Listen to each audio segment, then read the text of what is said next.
அஸ்ஸலாமு அலைக்கும். நம்ம இன்றைக்கி வந்து நேற்று ஸ்டிச் பார்த்தோம் இல்லையா, இன்றைக்கி வந்து டிசைன்ஸ் பார்க்கலாம். இதில் வந்து நான் 3 டைப் ஆஃப் டிசைன்ஸ் யூஸ் பண்ணியிருக்கேன். Triangle, square and circle. இதில் வந்து நம்ம மூணுமே வந்து டிஃப்ரெண்ட்டான ஸ்டிச்சஸ் தான் யூஸ் பண்ண போகிறோம். ட்ரையாங்கிளில் வந்து ஃபஸ்ட்டு நான் கொஞ்சம் பெரிய ஸ்டிச்சாக யூஸ் பண்ணுறேன். அதுக்கு வந்து ஃபஸ்ட்டு நான் வந்து ஜரி த்ரெட் யூஸ் பண்ணுறேன். அதில் வந்து ஃபஸ்ட்டு வந்து ஒரு சின்ன குட்டி லாக் ஒன்று போட்டுப்போம். லாக் போட்டுட்டு அதுக்கப்புறம் வந்து ஒரு பெரிய செயின் ஸ்டிச் போட்டுட்டு அங்கே ஒரு குட்டி லாக், எந்தெந்த எண்டிங்லாம் வருதோ, அதாவது அந்த 3 சைட்லேயுமே வந்து எண்டிங் வருது இல்லையா, அங்கெல்லாம் வந்து குட்டி லாக் போட்டுட்டு தான் நீங்கள் டர்ன் பண்ணணும். அப்போ தான் வந்து நமக்கு அந்த ஃபினிஷிங் கரெக்டாக இருக்கும். நம்ம என்ன ஷேப் எடுக்கிறோமோ அந்த ஷேப்புக்கான இது கரெக்டாக நமக்கு வரும். ஸோ அதுக்கப்புறம் பார்த்திங்கன்னா நான் ஸ்கொயர் எடுத்திருக்கேன். ஸ்கொயரில் வந்து நான் ஜரி த்ரெட் யூஸ் பண்ணியிருக்கேன். டபுள் த்ரெட் எடுத்துக்கோங்க, அப்போ தான் பெஸ்ட்டாக இருக்கும். ஸோ அதுலேயும் பார்த்திங்கன்னா ஸ்டார்டிங் சிங்கிள் சின்ன நாட் ஒன்று போட்டுட்டு அதுக்கப்புறம் நம்ம ஆஸ் யூஷுவல் வந்து கொஞ்சம் நார்மலாக நம்ம ஸ்டிச்சு ஸ்டார்ட் பண்ணுவோம். எண்டிங் வரும்போது, அதாவது அந்த நீங்கள் டேர்னிங் வரும்போது எப்போவுமே குட்டி லாக் போட்டுட்டு தான் நீங்கள் டேர்னிங் பண்ணணும். அப்போ தான் அந்த இடத்துல வந்து உங்களுக்கு கரெக்டாக வந்து ஃபினிஷிங் கிடைக்கும். இல்லை அப்படின்னா ஒரு மாதிரி வந்து அந்த எண்டிங் வந்து ஷார்ப்பாகவே இருக்காது. ஒரு மாதிரி கொஞ்சம் கீழே இறக்கம் கொடுக்க மாதிரி இருக்கும், ஒரு மாதிரி டவுனாக இருக்கும், அது வந்து ஃபினிஷிங்கே இல்லாமல் இருக்கும். ஸோ அதனால் அந்த ஃபினிஷிங் மட்டும் கொஞ்சம் ப்ராப்பராக பார்த்துக்கணும். அதுக்கப்புறம் வந்து த்ரெட்டை ரொம்ப இழுத்து டைட்டாலாம் பண்ண வேண்டாம். ரொம்ப டைட்டாக நீங்கள் இழுத்து பண்ணும்போது நீங்கள் ஸ்டிச் பண்ணதுக்கப்புறம் பார்த்திங்கன்னா உங்களுக்கு அந்த ஷேப்புக்கு உள்ளே வந்து ஒரு மாதிரி சுருக்கம் வர ஆரம்பிச்சிடும். அதுக்கப்புறம் வந்து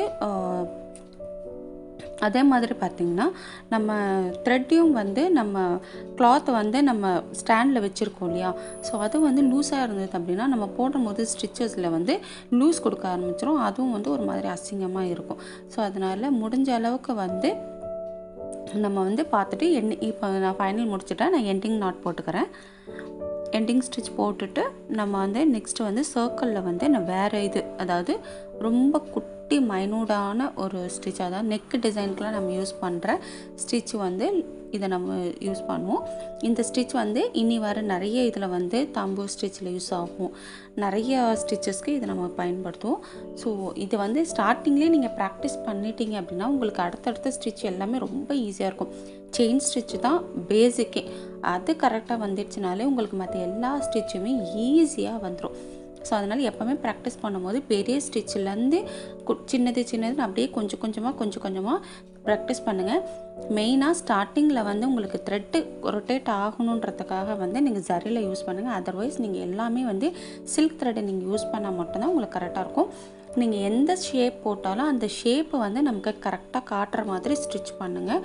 எண்டிங் வந்து எப்போவுமே ஷார்ப்னஸை வந்து கரெக்டாக நமக்கு கொடுங்க. இது பார்க்கும்போது உங்களுக்கே தெரியும், ரொம்ப குட்டியாக நான் ஸ்டிச் வந்து போட்டுட்ருக்கேன். ஸோ உள்ளே வந்து நீங்கள் இப்போது சர்க்கிள்லாம் பண்ணும்போது பார்த்தீங்க அப்படின்னா நமக்கு வந்து த்ரெட்டு வந்து இழுக்கிற மாதிரி தான் வந்து ஸ்டிச் ஆகும். ஸோ அதனால் அதை மட்டும் கொஞ்சம் பார்த்து லூஸாக வச்சு நீங்கள் ஸ்டிச் பண்ணுங்கள். அப்படி இல்லைனா உள்ள கிளாத்தை உள்ளே பார்த்தீங்க அப்படின்னா உங்களுக்கு ஒரு மாதிரி சுருக்கம் வர ஆரம்பிச்சிடும். உங்களுக்கு வந்து அந்த கிளாத்தை நீங்கள் ப்ளவுஸ்லலாம் போடும்போது அதை ரிமூவ் பண்ணிங்கன்னா அசிங்கமாக வந்து உள்ளே வந்து ஒரு பஞ்சு மாதிரி நின்றும். ஸோ அதனால் தயவு செஞ்சு அதை மட்டும் கொஞ்சம் பார்த்துட்டு த்ரெட்டையும் ரொம்ப இழுத்து பிடிக்க வேண்டாம், கிளாத்தையும் வந்து லூஸாக விடாமல் ஸ்டிச் பண்ணிங்க அப்படின்னா உங்களுக்கு அந்த சர்க்கிள் டிசைனாக இருக்கட்டும், நீங்கள் என்ன ஷேப் நீங்கள் வந்து டிசைன் போடுறீங்களோ அது பர்ஃபெக்டாக வரும். அப்படி இல்லை அப்படின்னா உங்களுக்கு வந்து ஒரு மாதிரி பபிள்ஸாக வந்துட்டு கிளாத் வந்து நம்ம ப்ளவுஸ் கிளாத் வந்து நம்ம ரிமூவ் பண்ணும்போது அப்படியே ஒரு மாதிரி சுருக்கமாகிட்டு கஸ்டமர்கிட்ட வந்து ஒரு மாதிரி அவங்க சாட்டிஸ்ஃபைடரே இல்லாத ஒரு கமெண்ட்ஸ் கொடுப்பாங்க. ஸோ அதனால் ப்ராக்டிஸஸ் வந்து ப்ராப்பராக நம்ம பண்ணிட்டோம் அப்படின்னா நமக்கே நம்மளுடைய ப்ளவுஸை நம்ம ஸ்டிச் பண்ணுறதுக்கு அழகாக இருக்கும். நம்ம கஸ்டமருக்கு கூட நம்ம இன் ஃப்யூச்சரில் நல்லா ப்ராக்டிஸஸ் ஆகிட்டு நமக்கு டிசைன்ஸ் நிறைய வர ஆரம்பிச்சதுன்னா நம்ம அதை வாங்கிக்கலாம். நம்ம போடுற டிசைனே நம்ம ப்ளவுஸ்க்கு சூப்பராக இருக்கணும் இல்லையா. ஸோ அது வரைக்கும் நீங்கள் நல்லா ப்ராக்டிஸ் பண்ணுங்கள். ஓகே, ஸோ இந்த ஸ்டிச்சு தான் வந்து மெயின். ஸோ பேசிக்கை வந்து நம்ம ப்ராப்பராக நம்ம கற்றுக்கிட்டாலே அடுத்த ஸ்டிச்சு எல்லாமே பார்த்திங்கன்னா கரெக்டாக நமக்கு வந்துடும். ஸோ அதை மட்டும் கொஞ்சம் பார்த்து ப்ராப்பராக கொஞ்சம் ப்ராக்டிஸ் பண்ணிவிட்டு அவங்க டிசைன்ஸில் ப்ராக்டிஸ் பண்ணுங்கள். மோஸ்ட் ஆஃப் வந்து நீங்கள் ஸ்டிச்சஸ் வந்து லைனில் ப்ராக்டிஸ் பண்ணி முடித்த உடனே டிசைன்ஸ் ப்ராக்டிஸ் பண்ணுங்கள். அப்போ தான் நம்மளோட ஹேண்டு வந்து லெஃப்ட்டு ரைட்டு சைடு இந்த மாதிரி எல்லா இடத்துலையுமே நம்மளோட ஹேண்ட் வந்து நமக்கு வந்து பேலன்ஸ் கொடுக்க ஆரம்பிச்சிடும். அப்படி இல்லை அப்படின்னா நம்ம ஸ்ட்ரெயிட்டே போடும்போது நம்மளுக்கு வந்து ஒன் வேல மட்டும் வர மாதிரி இருக்கும். தேங்க்யூ.